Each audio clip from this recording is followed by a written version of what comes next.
तळोदा येथील मिनी बँकेतून दिवसाढवळ्या 40,000 रुपयांची रक्कम लंपास करण्यात आली आहे। तळोदा शहरातील गजबजलेल्या वस्तीतील बँक ऑफ बडोदा परिसरात छत्रपती मल्टी सर्व्हिसेस मिनी बँकेतून अज्ञात चोरट्यानं 40,000ची रोकड लंपास केल्याची घटना घडली आहे। याबाबत तळोदा पोलीस स्टेशनमध्ये अनोळखी व्यक्तीविरुद्ध तक्रार देण्यात आली आहे।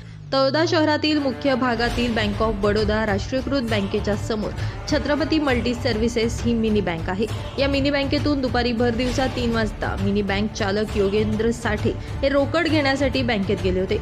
यावेळी कुणीही नसल्याचा फायदा घेत अनोळखीनं मिनी बँकेच्या गल्ल्यातून 40,000ची रोकड लांबवली आहे। भर दिवसा ही चोरी झाल्यानं आश्चर्य व्यक्त केलं जात आहे। मागील 10 महिन्यांपूर्वी कॉलर रस्त्यावर अशाच पद्धतीनं मिनी बँकेतून 4,50,000ची रोकड घेऊन चोरटे पसार झाले होते।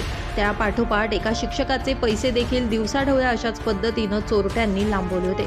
त्यामुळे तळोद्यातील प्रमुख बँक परिसरामध्ये सीसीटीव्ही बसवून वाढत्या चोऱ्यांना पायबंद बसवण्यासाठी विशेष प्रयत्न करण्याची अपेक्षा असल्याचं बोललं जात आहे। बँक ऑफ बडोदा समोर आमच्या बँक ऑफ मिनी बँक आहे। माझे नाव योगेंद्र किसन साठे, मी मिनी बँक चालवतो सर। इथे काल 3 वाजेच्या सुमारास इथे 2-3 महिला होत्या आणि एक मुलगा उभा होता। तर ज्यावेळेस मला थोडा सर्व्हरचा प्रॉब्लेम आला, त्यामुळे मी थोडंसं बँकेत कामासाठी गेलो होतो। मला बाथरूम पण होते लागले, तर मी बाथरूम करून आलो। मला वाटलं त्या महिला इथे थांबतील, पण त्या महिला समोरच्या मिनी बँकमध्ये चालल्या गेल्या आणि तिथे महिला तर गेल्या, तो मुलगा पण नव्हता। त्याच्यानंतर म्हणजे इथे आल्यानंतर ड्रॉवरमध्ये चेक केल्यानंतर 40,000च्या आसपास रक्कम माझी गहाळ झालेली होती।